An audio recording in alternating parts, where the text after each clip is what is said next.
Good morning, everyone. Thanks for joining us today for the Mount Juliet Chamber of Commerce Coffee with a Candidate.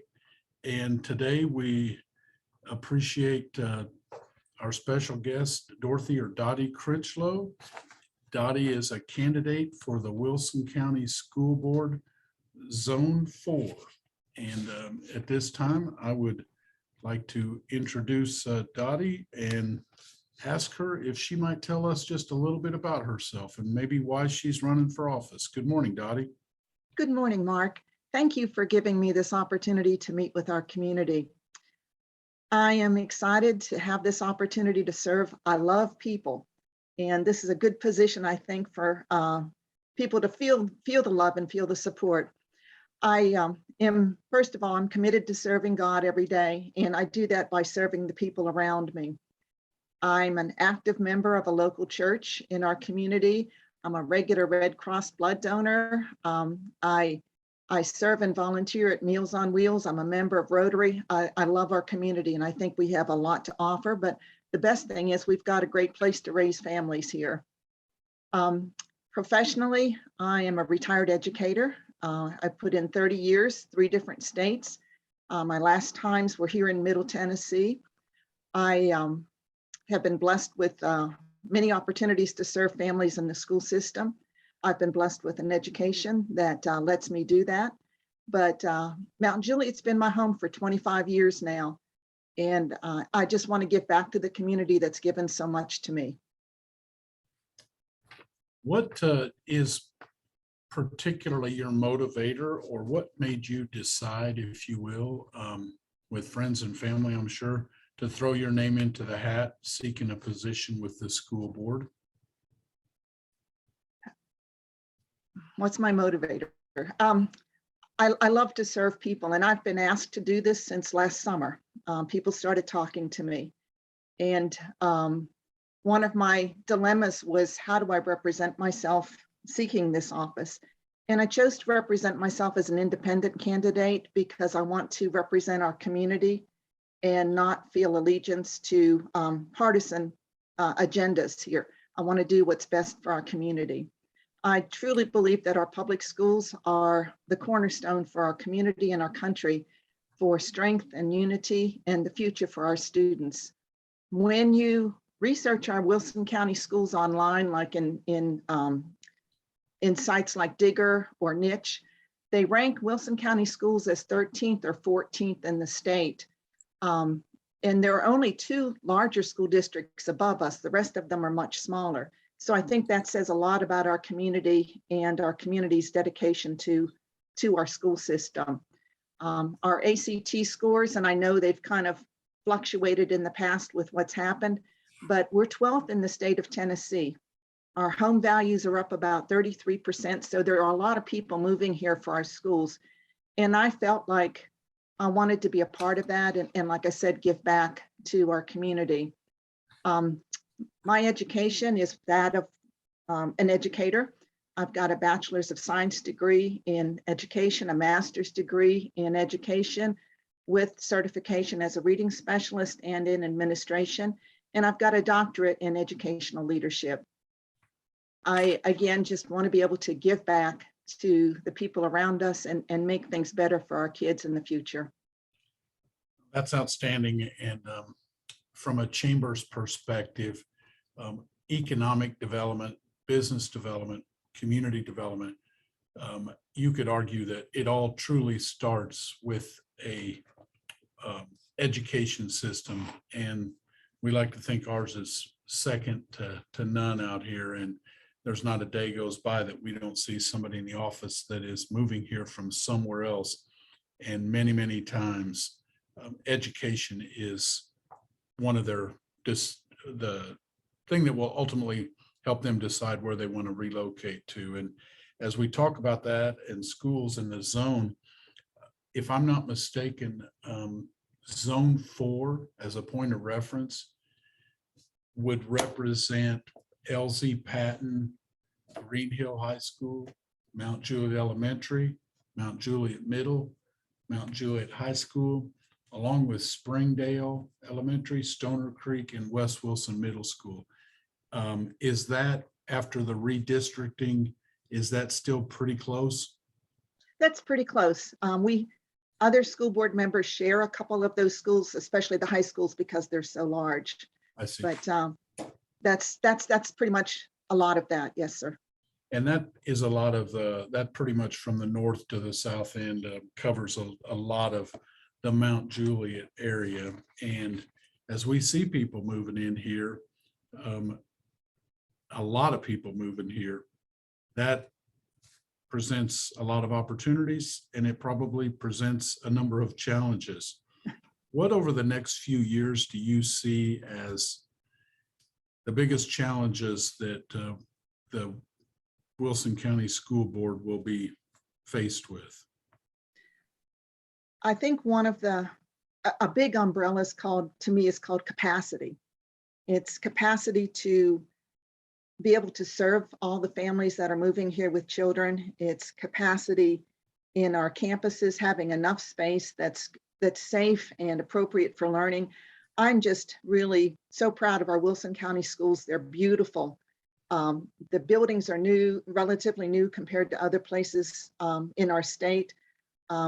We have great teachers here. So that capacity as far as campus space and building space, capacity with building our teachers, our teaching force. We have a lot of great teachers. We want to be able to keep them and have them be a part of our community. They need to be able to raise their families here. And I know the school board has taken steps to kind of adjust that pay scale to make it more appealing to teachers and create some security for them here. When I talk about building capacity, I want to build capacity in the programs that we offer our students also. When I've talked to parents, one of the things that I've heard many times is they would like more advanced learning for students, not just in high school, but K through 12. They want a more rigorous curriculum. And I've seen different programs like Cambridge International Baccalaureate that build that in K through 12.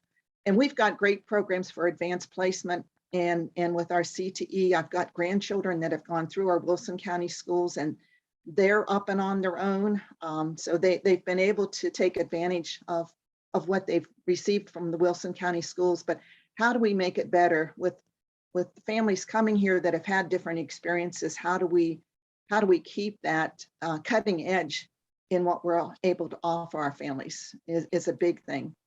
Capacity with transportation is another situation that I've heard about. And I know our district is working to make that better. We're coming out of the pandemic and the tornado damage, especially here in Mount Juliet. We've kind of had to negotiate a lot of things, but now with school back in session and with things looking very positive, we should be able to move forward and make some strides in these areas. We have, as a community, we have certainly asked above and beyond from our educators, the support staff, from our parents and the students. They have had to learn on the fly what change is all about. And I think it'd be hard to put yourself in the place of such a disruption, but it appears that it's been handled as well or better than anyone could have expected. Mm-hmm. And I believe we recently got some good news on the future of West Wilson Middle School, if I'm not mistaken. Yes, sir. I think, am I right in that it'll probably be 2024 before the West Wilson Middle School comes back online as far as the physical building? Yes, sir.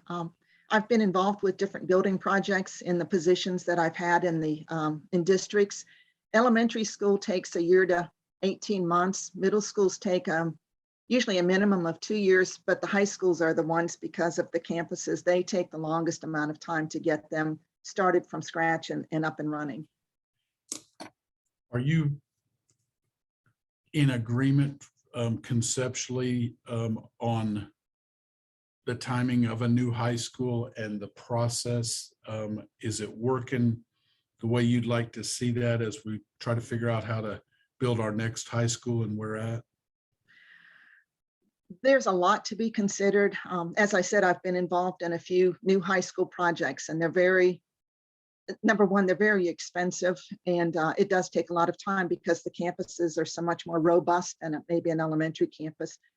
But I really like the idea of trying to take a campus and make it a multi-tier campus, because that way the families know this is where my child's going to go to school. And there's a lot of ability for transitions between tier levels, between the elementary, the middle, and the middle to the high.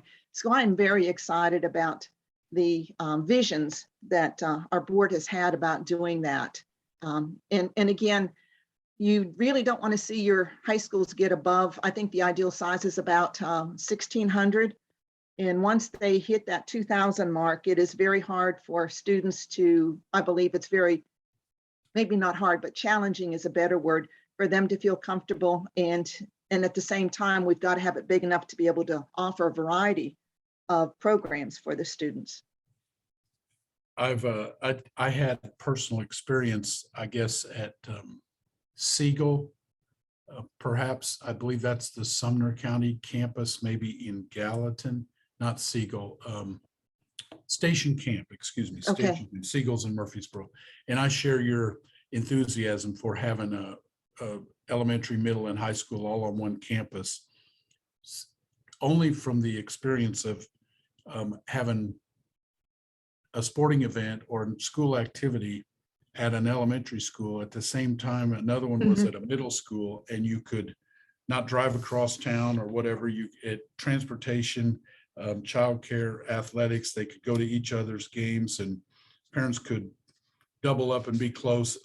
I love the idea personally. I think I hope they're able to work that out. Another benefit is like, I've had this experience before where I've been a principal, where my teachers' children were at the middle school, and it was very easy for them to be involved in activities at the middle school. So it helped, I think, with holding teachers in place, being able to offer that safe place for their own children to attend as well. And transportation was better too, because the bus drivers knew the children in elementary school, they knew them in middle, and they knew them in high. So there was just a real sense of community on those campuses.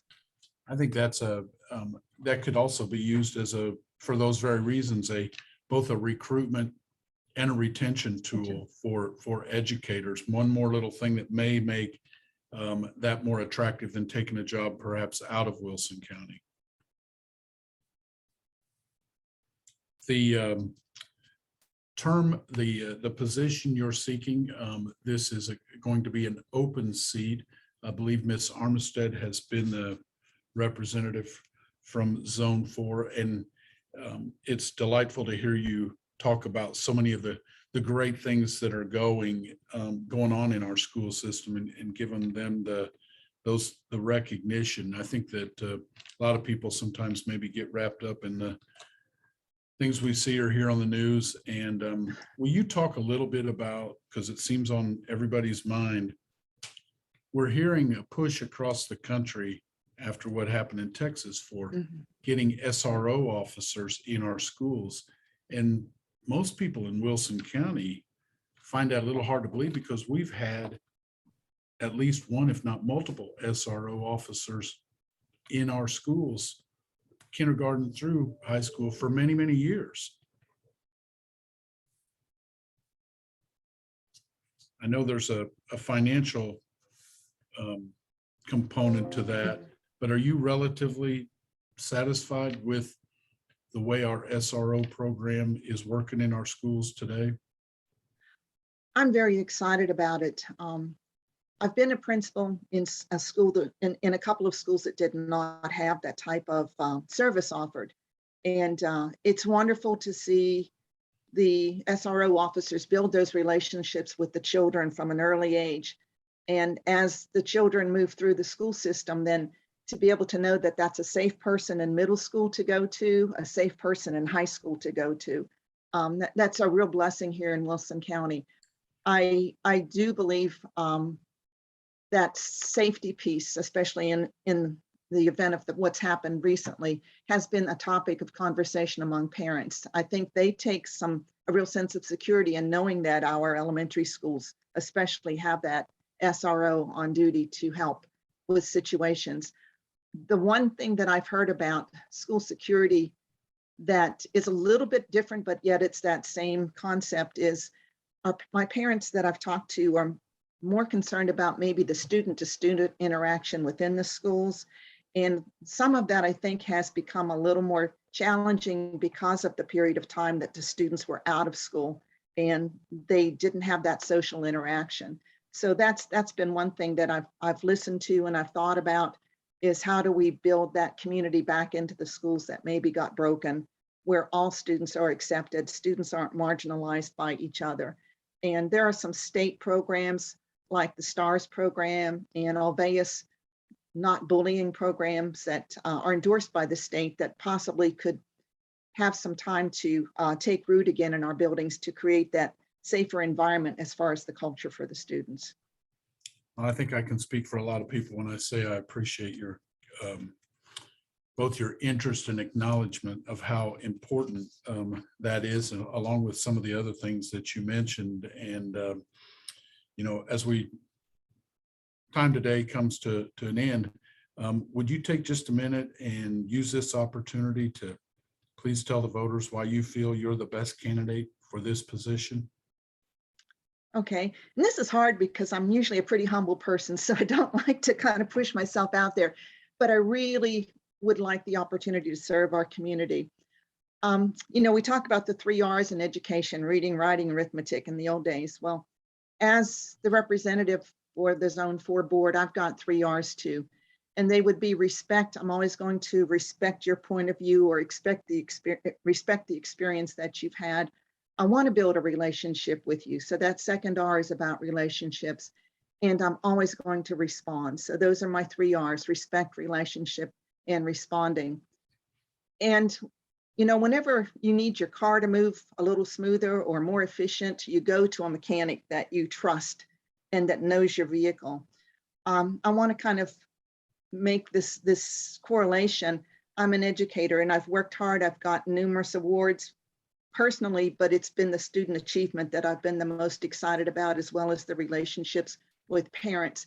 So when you think about this position, I'd really like you to think about voting for someone that has educational experience in our public school system. And I would invite you to vote for me. You know, this position determines the agenda, the finances, and the work that's going to go on in our public schools. And I think that means that someone with my experience would be an asset to this position and an asset to our county. Very good. I want to personally thank you for taking time out of your day to join us.